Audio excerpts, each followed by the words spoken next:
Today we have an '07 Hummer H3. We're going to be doing the AC compressor, and well, you're going to see already I removed the tire and the inner fender well there, the mud guard I guess you could call it, and you'll see how I get it out. Move this hose out of the way to see it a little better, and you can see also the compressor bolts holding it in. One there, one over there I think, but I'll show you a little more in a couple.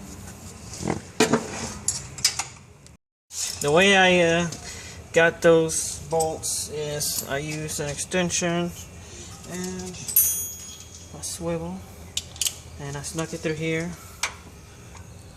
right between these brake lines. You gotta be careful. You can bend them out of the way, but I wouldn't kink them because that will jeopardize your brakes. So here, I'll show you how I get into that other bolt here.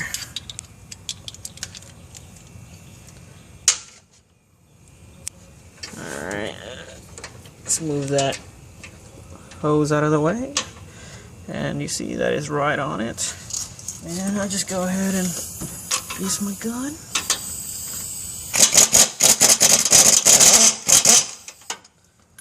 If you don't have a gun, you know, just use the hand ratchet. It's gonna take a while, but it'll get the job done. Okay. If you have to remove the hose, go for it. I mean, I'm doing it because I'm trying to save time and coolant. Maybe I'm not saving too much time, but at least coolant. Okay, I'm taking off the compressor lines now.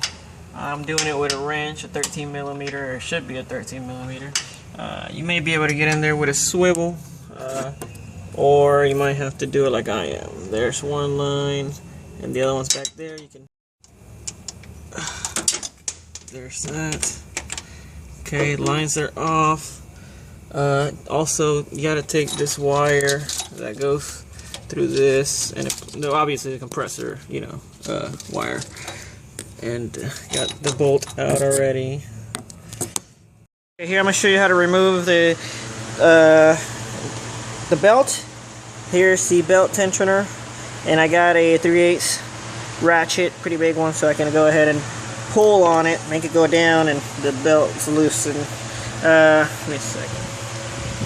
Grab the belt from over here. I don't know if you can see it, and voila! Once you loosen the tension, it comes right off.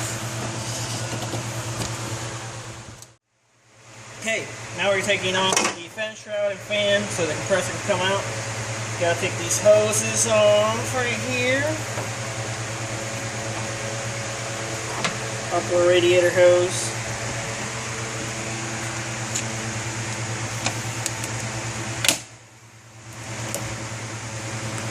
And I guess you should have some,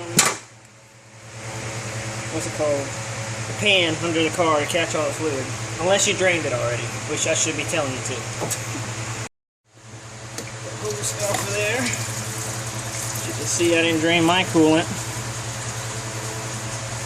I like to make a mess.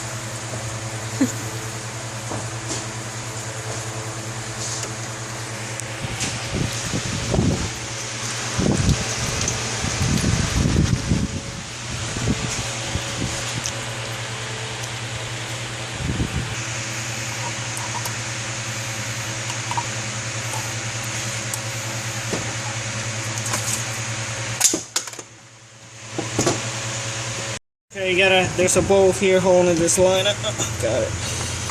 It comes out like this. Just pull it up out of the way so you can stick. I got a tool here, these two nifty things, to remove the fan. This one holds the bolts, like so, and the other one grabs the nuts. Oh, I think I got the wrong side in there. There we go.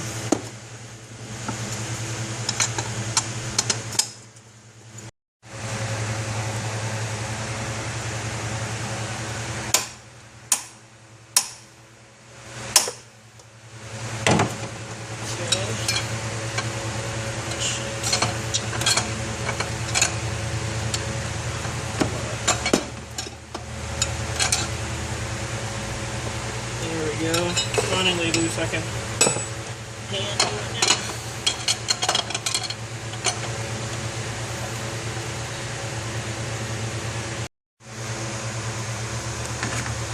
Shit, I'm about to spark the damn starter. I got the fan off. Now we gotta take the shroud off. Okay, now we're going after the shroud, which comes up.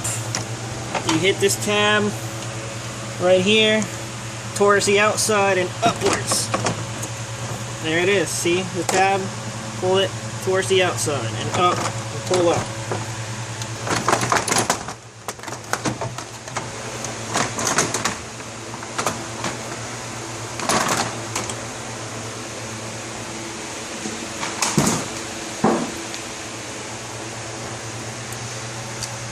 Alright, now we should have access to the compressor.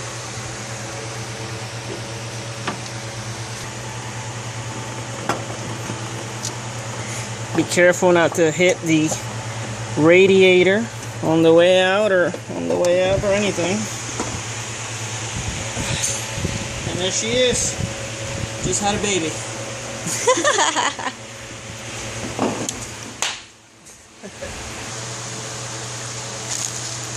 Okay, when new compressor, always read, make sure it brings oil. If it doesn't bring oil, add oil to it. I don't know if you can see it there, filled with 6 ounces, so I shouldn't have to do anything to it, unless more oil comes out of the old compressor. Okay, before you stick the compressor in, it's always good to loosen these things up, because obviously it's harder to do inside, so, well, I don't know, you gotta hold the compressor down, so I'm gonna put it on the ground and do it.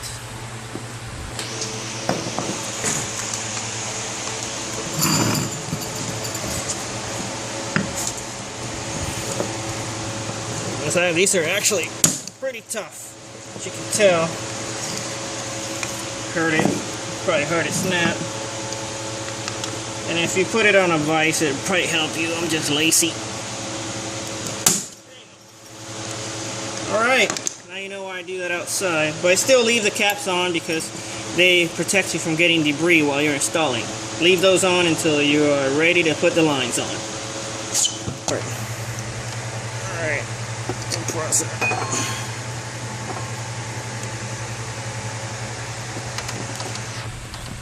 Sneak her back in the house. Right. And bolt it in from this side. Okay, I got one bolt in. See right there at the bottom. Just snug it, or not even snug it, I'm sorry, just thread it in a couple threads because all the other ones still have to go on. At least now I can pivot it, and as you can see, the top bolt should be lining up, and the bottom one, this hose is still here in the way because I didn't want to drain the coolant from the lower side. Obviously you've seen the upper hose, you know, that I took it off and I lost coolant there, but until I remove the lower hose, most of the coolant stays in the system. So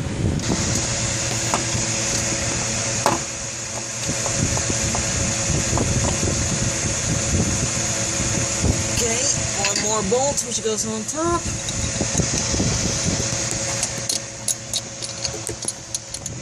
It's kind of hard to see in here. Let me see if I can get a quick shot at the top bolt. Where is that boy at? Oh, there she is. There she is. You can see it.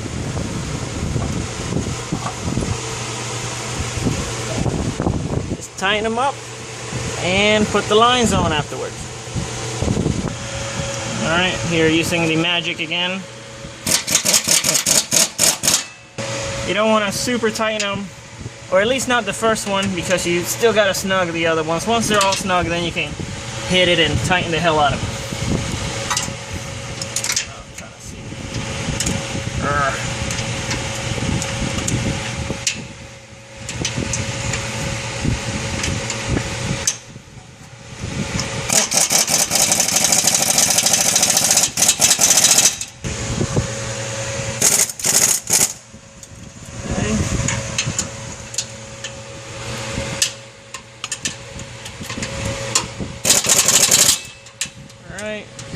Make sure they're all nice and tight, and then we can continue on to the lines. Okay guys, these lines have a seal. As you can see here, we got to remove that and replace it with a new one. Got a new one here, see, nice and shiny. If you don't do this, you might get lucky and it might not leak, but if you do replace the seal, you should not have a leak. So that's a plus. And also the other line that came off the compressor has one which I will be replacing. Okay, here's the other line. I got the other fitting off of it, putting the new fitting on. And if you put a little bit of oil on those, it helps them seal and fit in a little better. So you can see I already took the caps off the compressor there, ready for the lines to pretty much just go on, like so. And I just drive a bolt through it, get the other line in here, drive a bolt through it, tighten them up, and make sure everything else is tight. Okay, we're going to fish this line back through, like so. Leave it just hanging there for the moment. We'll get to it down there.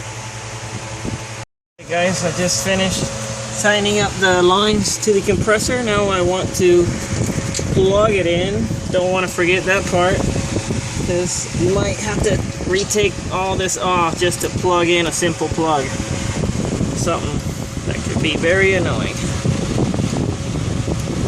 There that is.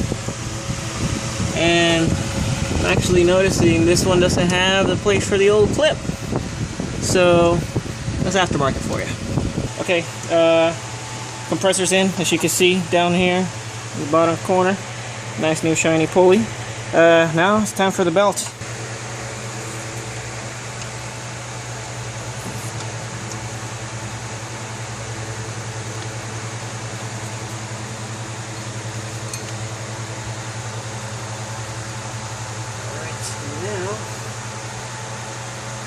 Tension it. Like so. That falls right in.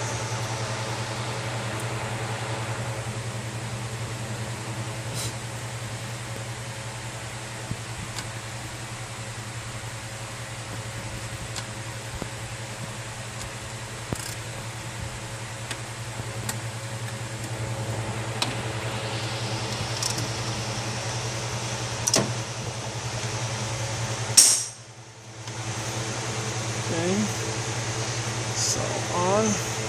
Nope. Always make sure the belt makes it all the way on. Don't want to make the same mistake I made and ruin a belt, or a mistake that I almost made. Catch this. There we go. Let's make sure it falls into all these grooves. Probably why it wouldn't go on. It's good to go. Okay, let's tighten up this line. Even though it should be tight, we just gotta fasten this down, because we should have took it off earlier.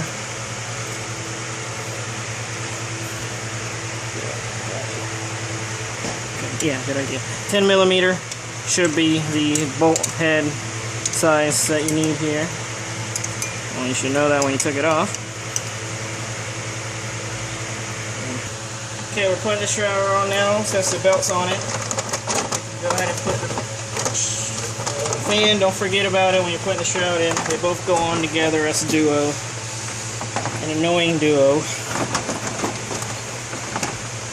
Just get it on there. Try not to damage the radiator, of course.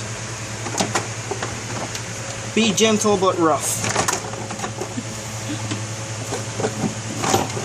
That's what she said.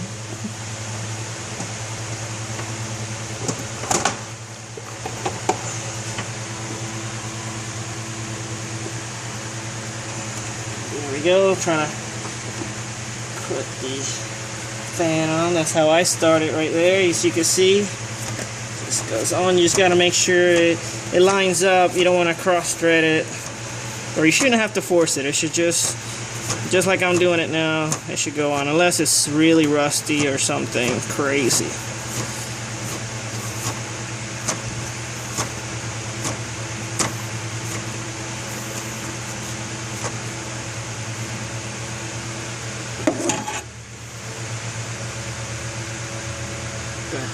Alright, now we tighten it up.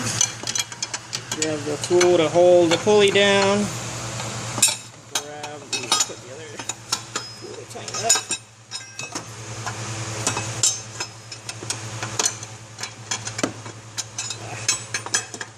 This can be a little tough, but has to be done.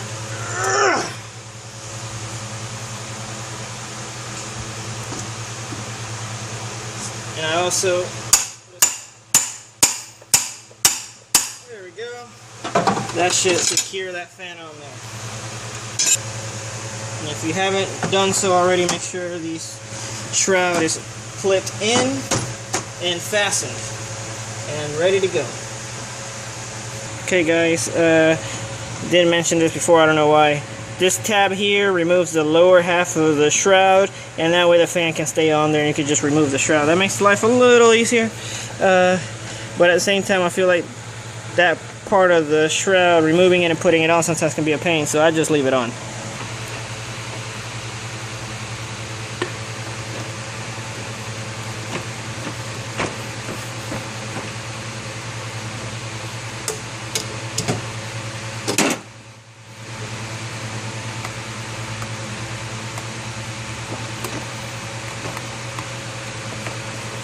Nope. Don't know why that was so tough, but it was.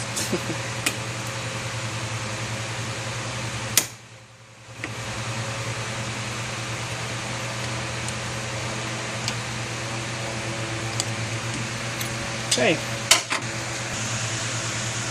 Okay, when I clamp dust that, the easiest thing I know how to do is close it again and just pry the upper half up, and that should release. And be careful, these clamps are really strong, it can hurt your hand. That will release the clamp. Put the hose on. Okay, putting the AC lines on to go ahead and vacuum the system down so we can soon have some AC working back in this truck. By the way, this red one, high pressure side, and the blue one is always the low pressure side.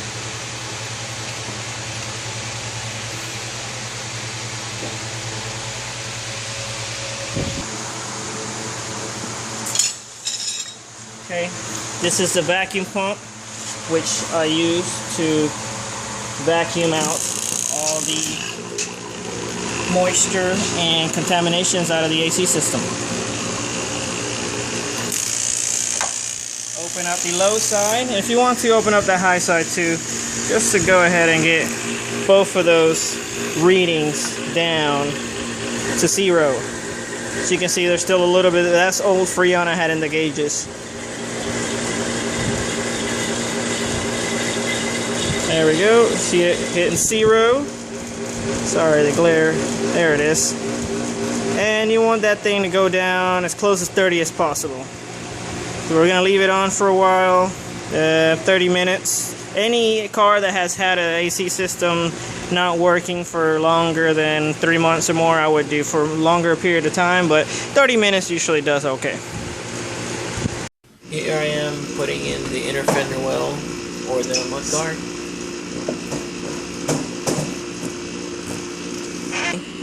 Okay, put the inner mud guard on, or wheel well, and now we're going to put the tire on.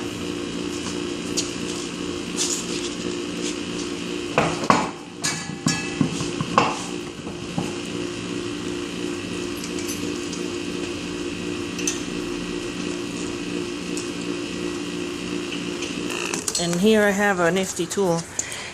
A lot of shops have the big AC machines. All I have is this. You want to definitely put the right charge in the system. If you look around your car, here's the sticker. It says 1.28 pounds. That's how much Freon goes in there. It's always good to put the correct amount. I guess the AC working is best. If you try to just do it by feel or by reading the gauges, you can get it pretty close, but it's never as accurate as putting in the actual amount of Freon. So 128 is what the truck requires, as we seen earlier, and then we just hit run, and there she is. She's injecting Freon in it. Oh, obviously we opened the low side here. You can hear it hissing, and now you start the truck and let the machine do its work. It'll stop automatically, so you don't have to worry about stopping it. Okay guys, that was a tutorial on how to put the compressor on an H3. Now the AC is blowing nice and cold, and you should be good to go. If you like the video, you know what to do. Make me famous.